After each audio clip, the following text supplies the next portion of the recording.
Y qué lindo arrancar este bloque con alguien muy relacionado al mundo del espectáculo, un hombre, un creador que da trabajo a muchos actores, Susana. Así es, uno de los más prestigiosos productores de teatro, nuestro querido Carlos Rottenberg. Carlitos, buenas noches, ¿cómo te va? Hola, ¿qué tal? Buenas noches, ¿cómo les va a ustedes? Muy bien. Nos va muy bien de tenerte, de tener novedades, porque sabemos que seguís trabajando muchísimo. Así que contanos las novedades de los nuevos protocolos que se están armando. A ver, me parece interesante marcar que desde el lunes pasado en Ciudad de Buenos Aires comenzó lo que llamamos la fase 1 del protocolo. La fase 1 no va a tener gran cambio a la vista del público porque lo que permite es lo que se llama actividad teatral sin público. Vale decir, para no confundirnos, es poder ingresar a las salas, poder ensayar, poder hacer lecturas, puestas escenográficas, mantenimiento de los edificios, funciones virtuales, vale decir, todo lo que la autoridad permite sin público, cuidando obviamente el protocolo que se presentó y que Salud aprobó. Es importante marcar eso porque incluso dentro de esa autorización todavía no está consensuado con la Asociación Argentina de Actores el permitir o el aval, como digo yo, de poner todos los sellitos, y no hablo del Estado, sino dentro de los gremios, como para poder en la práctica llegar a pensar en esta fase 1, que es necesaria porque la fase 1 es lo que puede imaginarnos, permitir pensar que dentro de a lo mejor un mes o en primavera, como me gusta decir a mí, poder pasar a la fase 2, donde ya sí se podrían empezar a hacer funciones con público, como una manera, como dijimos en marzo, cuando salimos con ustedes en este mismo programa, de poder empezar a pensar un verano 2021 ensayando, pero ensayando quiero decir en funciones, con todos los protocolos aprobados, con público. Ese es el objetivo. Cuando vos hablas de ensayos, ¿hablas de la temporada 2021 o las obras que estaban ya en este año? Mira, te diría que hablo un poco de todo, porque la cartelera del 2020 se detuvo en marzo y prácticamente son pocos los espectáculos que podrían retomar. Alguno que estuviese ya ensayado y que entonces pudiese todavía alargar, pero no para salvar el perdido 2020 en nuestra actividad, porque eso lo tuvimos claro desde el principio, algunos que ya estaba jugado, pero como dije recién, para empezar en temporada bien baja, la temporada baja de teatro es la que arranca justamente en septiembre-octubre, lo poco que queda del año, como manera de empezar a probar, perder el miedo, ir practicando protocolos para entonces sí, algunos estrenos que pudiesen darse a partir de enero, no solamente en Buenos Aires, hablo del país, ¿no? Hablo de Villa Carlos Paz, de Mar del Plata, de la costa atlántica y de otras ciudades que tienen teatro en verano, poder llegar con algún tipo de experiencia previa. Por eso sería importante,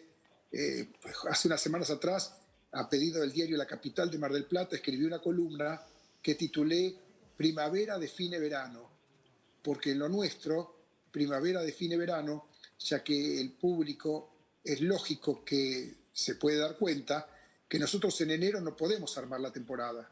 La temporada de teatro se arma ahora. Si nosotros en octubre no tenemos la temporada armada, no hay enero. Eso es concreto, ¿no? Porque necesitamos aproximadamente 2 meses mínimo para poder reunir todas las voluntades de todas las personas que confluyen en un espectáculo escénico.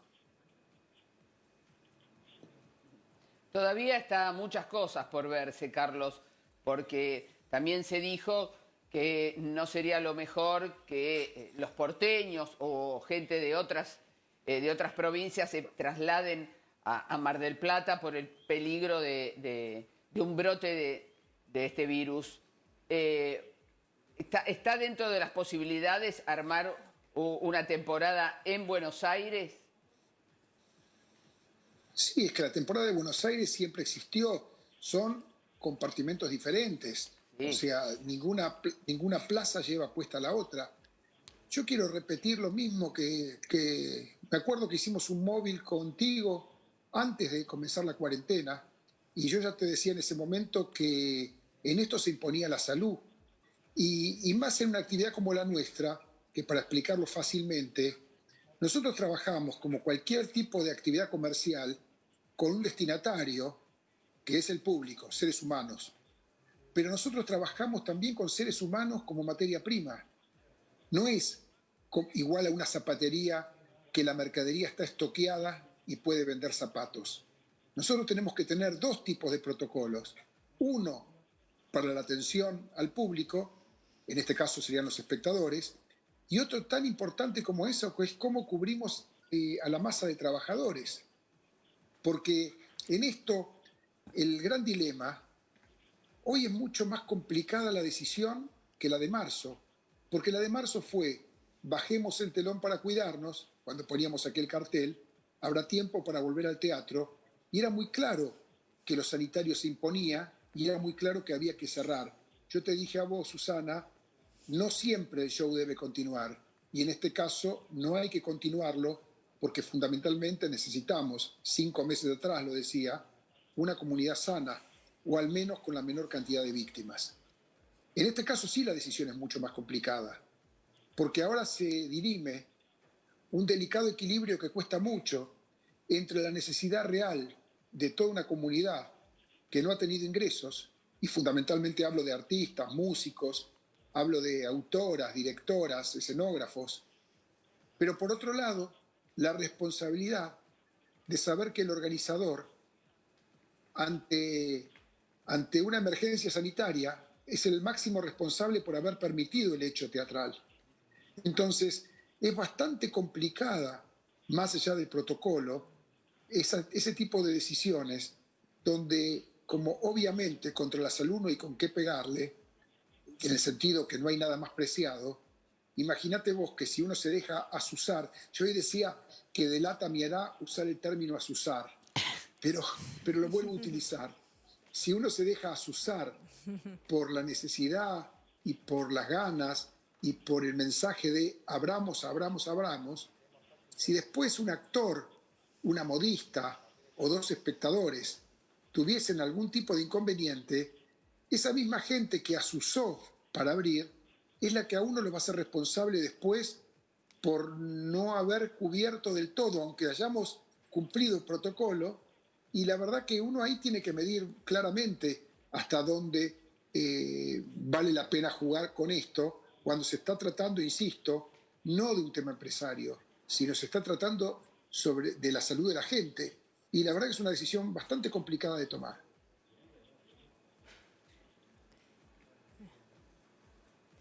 Los Carlos. chicos en el estudio, por favor. Sí, Carlos ¿Se suman? Daniel lo saluda. Un placer que esté en Implacables. Yo que soy periodista me gusta ir cada 10, 15 días al teatro. Lo sufrimos todos el Implacables, lo sufre mucho, que asiduamente va a ver obras, actores. ¿Con qué actores y con qué obras está empezando a trabajar? Si nos puede decir algo con lo que esté manejando.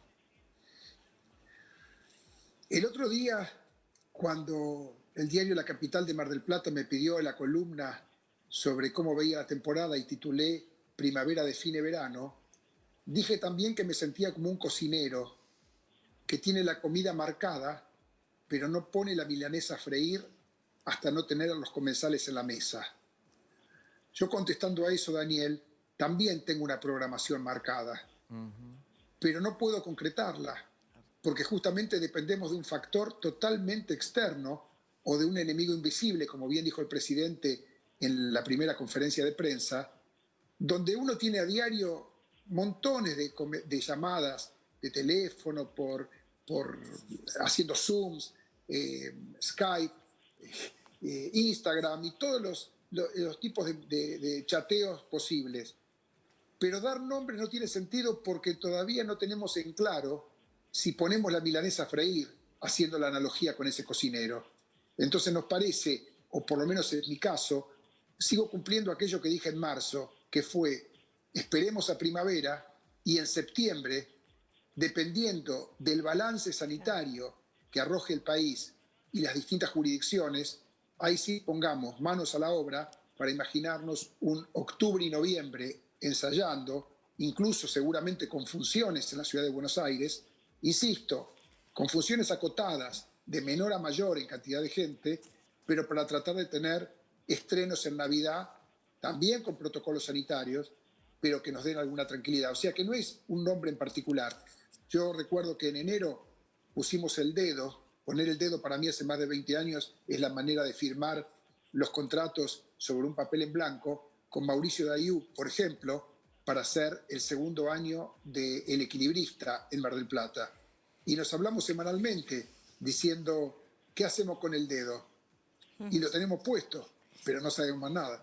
Carlos, Nayara Vecchio lo saluda. Lo que sí está aprobado es el protocolo para lo que tiene que ver con los actores en el teatro sin público.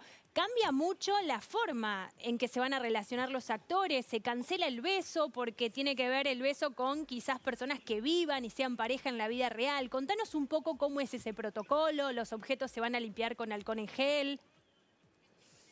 Sí, cómo no. Hay una aclaración importantísima. El protocolo lo impulsó a ADET, que es la Asociación de Empresarios de Teatro y Música, junto con la Fundación Huésped.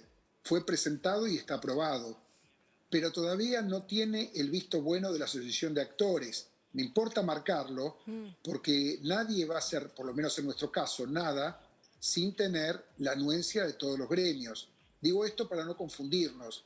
Hoy todavía no está la decisión de actores de decir que el protocolo, que acabo de decir cuáles fueron o cuál fue la organización que lo impulsó, esté de común acuerdo aprobado. Estimo que sí. De hecho, tuvimos 3 reuniones muy buenas y ahora el próximo miércoles por la mañana va a haber otra con la dirigencia de actores. Pero me importa aclararlo porque, para no entrar en, digamos, en terrenos grises. Y con respecto a lo que dice el protocolo, tiene tanta letra chica. Para darles una idea, pueden existir escenas fugaces entre personajes que se cruzan en el escenario, pero si no, tienen que ser mantenidos con 1,5 metros de distancia, Claro. el famoso distanciamiento social. A partir de eso, piensen ustedes que un escenario más grande permite más cantidad de actores, un escenario más chico menos cantidad de actores. Obviamente todo lo que tiene que ver con digamos, la pulcritud al extremo, desde ya. Pensemos que, por ejemplo, no se pueden hacer 2 funciones muy pegadas entre sí porque hace falta desalojar la sala y desinfectar todo lo utilizado en la primera función en caso de 2 funciones, cosas que el público no tiene por qué saberlo, el televidente, pero en una ciudad como Mar del Plata, por ejemplo, se complica bastante para poder eventualmente hacer 2 funciones, porque antes, por horario de playa, no se puede, y el tiempo de la función más el desalojo de esa función, el ingreso de la siguiente, tampoco se puede invitar al público a ir en trasnoche a ver la segunda función. Por eso digo que es increíble la cantidad de pequeñas disposiciones que hay que aunar y que por momentos a uno le hacen decir, ¿por qué no esperamos a la vacuna que esto pase y después abrimos? Sí. Y mientras tanto está el problema económico que empuja, y mucho, sobre todo porque la comunidad de actores y actrices, músicos y toda la gente que trabaja eventualmente en los proyectos no ha tenido ingresos y no tiene ningún empleador a quien reclamarle. Este es el verdadero problema de esta profesión. Está más protegido el boletero, que tiene una relación de dependencia los 12 meses del año y cobra su salario, porque tiene un empleador, que justamente el artista, que es quien le da sentido, incluso al edificio teatral, y sin embargo no tiene protección. Carlos, te quería preguntar justamente con lo que decías, que es un momento difícil. Justo salieron los datos, hay 6.663 nuevos casos, más de 110 fallecidos el día de hoy, y está este reclamo también de gente que hace meses que no trabaja. Por un lado, preguntarte si las ATP que se están aprobando para actividades culturales alcanzan ahora a los teatros, si va a servir para que la gente sepa ese pago de parte del sueldo para los trabajadores, si va a poder ser también para los actores. Y por el otro, si estás mirando lo que pasó, por ejemplo, en España, para ver si se puede seguir como siguieron ellos, que reabrieron en parte, bueno, parte tuvieron que cerrar, si la experiencia de ellos puede servir para trasladar algo acá, para hacer algo bueno acá. En relación a la primera parte, los famosos ATP Sí. lo tienen todas las personas en relación de dependencia desde el mes de abril, Sí. por supuesto. O sea, de hecho, los teatros también están dentro de los que son los salarios del personal registrado que figuran en planta, desde ya lo están cobrando. Ajá. Y tiene ese tope de los 2 salarios mínimo vital y móvil. Eso lo tiene cualquier tipo de empresa sin importar la actividad que desarrolla. Por supuesto, los teatristas también. Pero no le alcanza eso a los actores, justamente porque no tienen un empleador, lo que planteaba antes. Por eso están sacando algún tipo de normas que en muchos casos les puede alcanzar a ellos, que tienen que ver, hace unos días atrás se había aprobado certificando ser un trabajador de la cultura, una especie de IFE por única vez de 30.000 pesos, ya que no han tenido la mayoría de ellos ni siquiera los 10.000 pesos del IFE, porque se les presenta una situación muy rara, ¿no? Muchos de ellos se presentaron para cobrar los 10.000 pesos, por ejemplo, de un monotributista, y figuraban en los padrones como relación de dependencia, entonces se lo rebotaban. Conclusión, está saliendo un crédito a tasa cero para también monotributistas, que seguramente algunos actores, con un tope de 150.000 pesos, es de estas horas, que seguramente a algunos les puede también servir. Pero con respecto a esto, entonces, eso tiene que ver con el ATP, o sea, concretamente en las empresas teatrales, el único ingreso que tuvieron del Estado fueron el ATP, que fue directamente al bolsillo de los trabajadores. Y con respecto a lo de España, está muy bueno observar lo siguiente, no nos confundamos. Lo que pudo abrir en Madrid, por ejemplo, una función de ópera en el Teatro Real, o el Liceo de Barcelona, o las funciones en los teatros del Canal de Madrid también, o en estas horas el Teatro Solís de Montevideo, siempre se tratan de edificios de teatros públicos. En la mayoría de los casos con entradas gratuitas, en algunos casos poniendo incluso plantas en las butacas no ocupadas, o maniquíes. No es el sistema del circuito comercial en el mundo, que está cerrado en todos los países, porque entramos a hablar del aforo y de la realidad económica, y abrirlos salen bastante más onerosos desde el punto de vista del resultado económico que cerrarlos. Claro. Por eso, una cosa es que el Estado lo pueda desarrollar, porque en definitiva es una inversión en cultura, y otra cosa es mirar esos mismos lugares y van a ver que no hay teatros privados abiertos, porque también le afecta esto al circuito del teatro independiente, que también está cerrado. No es solamente el circuito del teatro comercial. El teatro independiente, que en Argentina goza de tanto prestigio, está en este momento totalmente en la cuerda floja, justamente porque no solamente no tienen ingresos, y esto lo digo muy tranquilo porque no pertenezco a ese circuito, sino porque además uno de los ingresos de los lugares de teatro independiente son las escuelas de teatro, que obviamente tampoco pueden trabajar. Así que es una problemática universal y que no deja de sorprender a toda la comunidad artística. Carlos, muchísimas gracias. Son las 9, les tengo que entregar a Carolina y a Julián. Te mando un abrazo enorme para vos y tu familia. Muchas gracias. Un abrazo para todos ustedes. Suerte. Sí. Gracias, Carlos Roth.